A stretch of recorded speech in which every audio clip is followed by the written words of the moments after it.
So when we're younger, we've had this question: how do we live life to the fullest and live life with no regrets? There is a plan that's taught in the education system and in our communities. This plan says, do good in high school, get good marks, and if you get good marks, you get to go to university and get more good marks.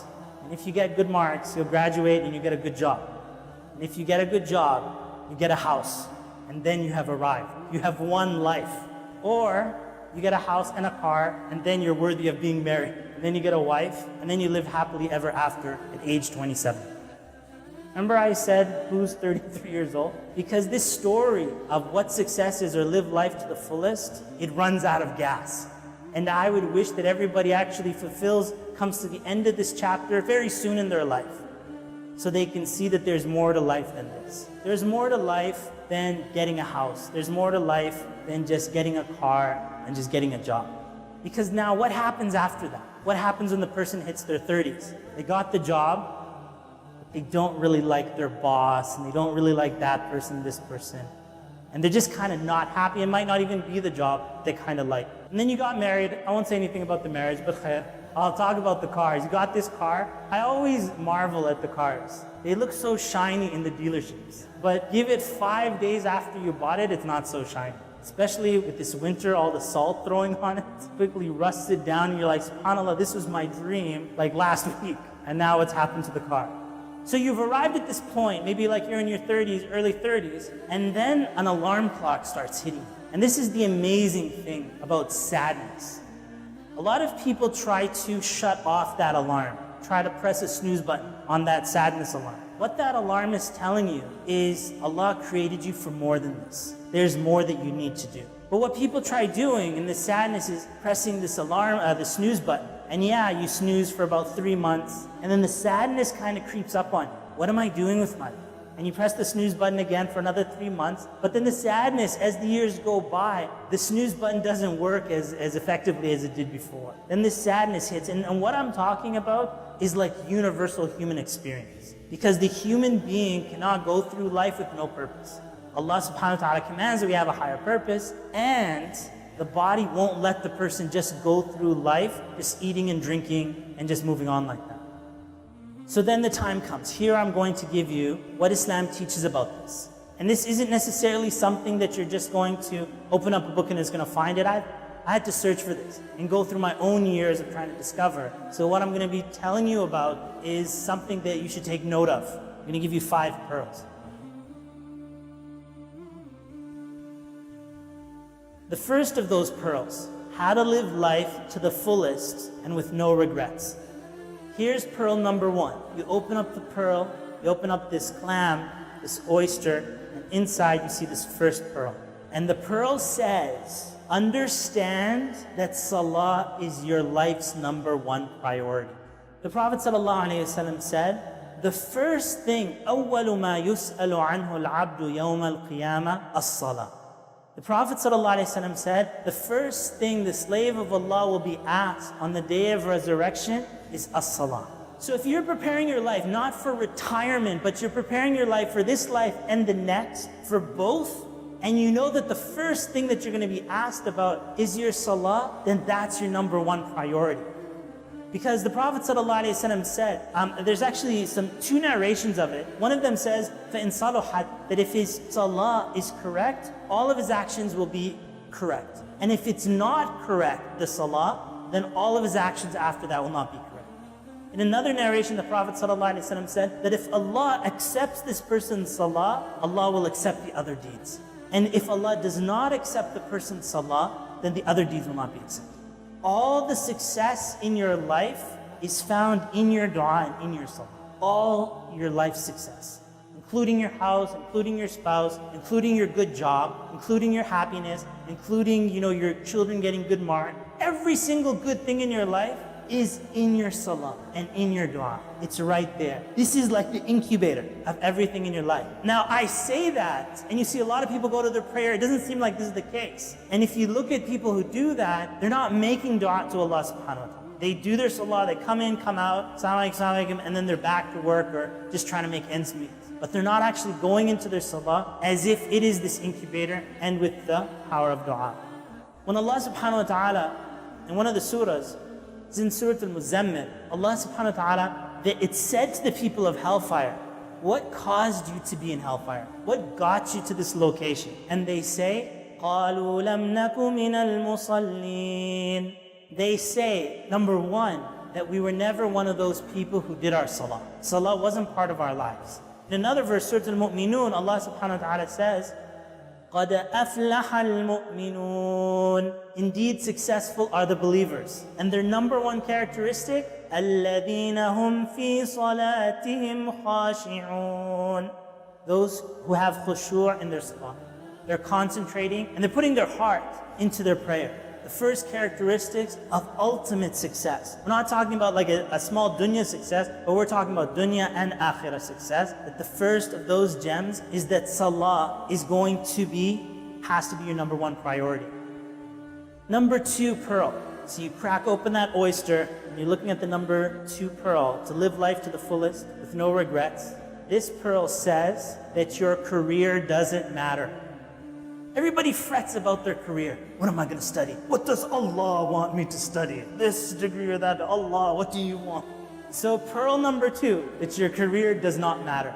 What does matter though? There is a career that you absolutely must have in order to live life to the fullest and to live with no regrets. That is the career of Abdullah and Amatullah. To live your life with the career of being the servant of Allah.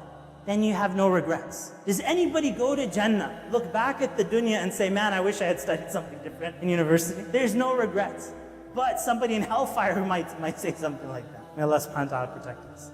So whether somebody becomes a doctor or engineer, or they open up a store, or somebody drives a taxi cab, or somebody owns a bookshop, or whatever it is, the whole community, all of these things are needed. And it makes no difference what you do. All of that is a livelihood. Inshallah ta'ala, you get rewarded for providing for your family, alhamdulillah, halal income, that's fine.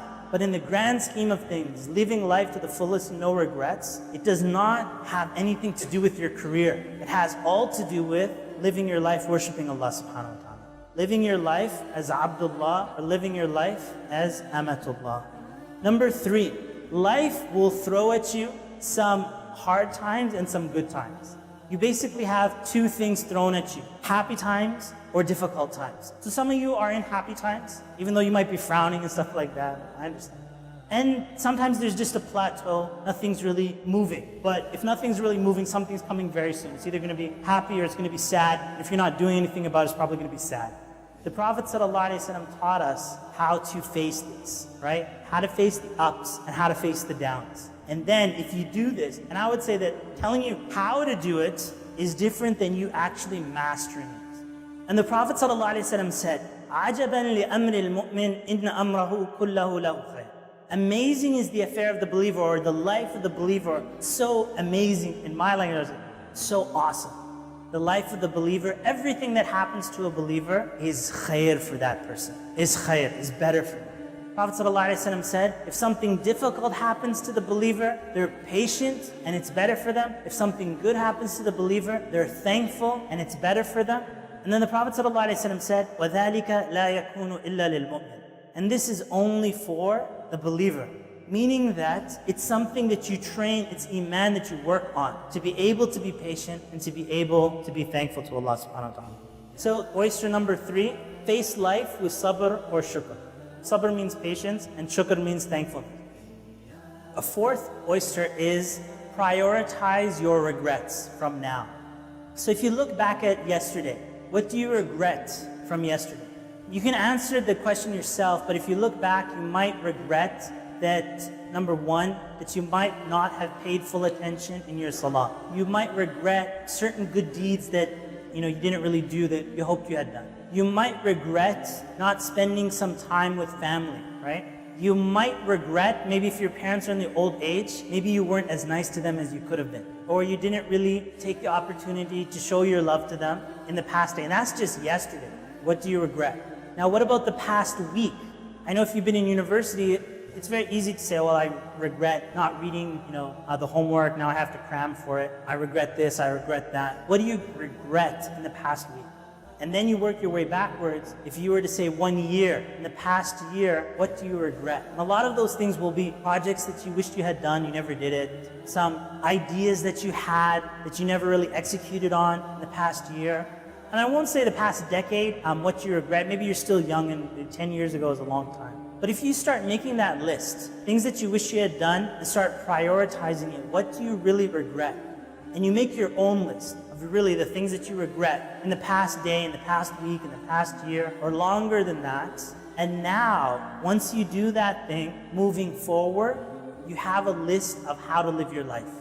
Moving forward after that, you now have a list of how to live your life. So the things that you regret, so it could be, for example, that you wrote down, well, I regret not being kinder to my parents. And now today you realize, I have the opportunity to be kind to my parents. If yesterday you regretted, or the week that I didn't read as much Quran as I wanted to read, now you have the opportunity to read the Quran that you want to read. If you have, kind of like this goal to be more present in the masjid and do your salah better, you now have something to do for today and tomorrow. Let me go to the masjid, let me pray. And then anytime you ask yourself, what should I do with my life?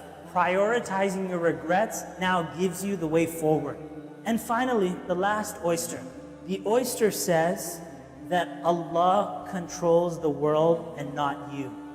The reason I say this is that a lot of people, they act as if the whole world can be changed by themselves. When Allah subhanahu wa ta'ala sent the Prophet sallallahu alayhi wa sallam, you see in the Quran, Allah Azza wa Jal says, إِنْ عَلَيْكَ إِلَّا الْبَلَاغِ, that the only thing you're responsible for is to pass on the message. Even when Ibrahim alayhi salam was told to call the people for Hajj, and Ibrahim alayhi salam said, Allah subhanahu wa ta'ala commanded him, call the people for Hajj, أَذِّن فِي النَّاسِ بِالْحَجِّ. Ibrahim alayhi salam responds saying, how can my voice reach them?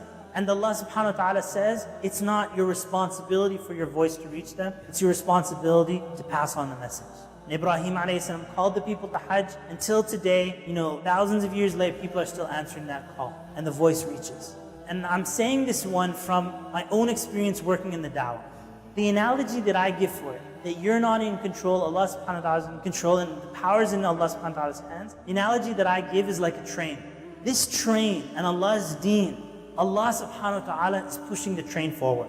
How many people became Muslim has nothing to do with us, right? And every time somebody becomes Muslim, ask them, where did you learn about Islam? From a book that somebody wrote 50, 60 years ago that they found in the library, or they looked it up. They themselves are searching for the truth, right? Allah subhanahu wa ta'ala's deen moves forward, and I wish that there were better, people leading in that train. But the train will go forward regardless. It's Allah subhanahu wa ta'ala's deen, and the world is in Allah subhanahu wa ta'ala's hands. There was once a little boy, had a grandmother, and his grandmother was really good at the game of Monopoly. And she used to beat her grandson in this game of Monopoly, and he used to get beaten really badly. So after one summer of being beaten really badly, he decided that year, in that upcoming year, to get really good at the game. In the next summer when he goes and visits his grandma and so on, he's like, I'm going to spend the whole year playing this game, getting really good at the game, and so on. So the next year came along, and they went to visit the grandmother. And this boy, 1 year older, lays out the Monopoly board game, and he says, bring it on. Left, right, Park Avenue, this, that, buying hotels. And basically, after purchase, this boy destroyed his grandmother, crushed her. And so as he was, finishing off the game, and his grandmother's going bankrupt, and it was coming to the end, the grandmother had one last move, and with it, she won the game. As the game came to a conclusion, she said, my dear son, even though you've won all of these things, at the end of the game, everything goes back into the box. After everything you've accumulated, and all the toys and gadgets and houses and cars, everything goes back into a little box. So there's nothing really to win in this dunya, because it's all going back into the box. Sooner or later, it's all going to go back into the box. And the sooner you realize that, the sooner you'll win at this game of life. And inshallah ta'ala, your focus won't be here, but it'll be on the dunya and the akhirah. Prioritizing your salah, worshipping Allah subhanahu wa ta'ala, that being your focal point. And from there, all khair and all goodness can come to you, inshallah ta'ala.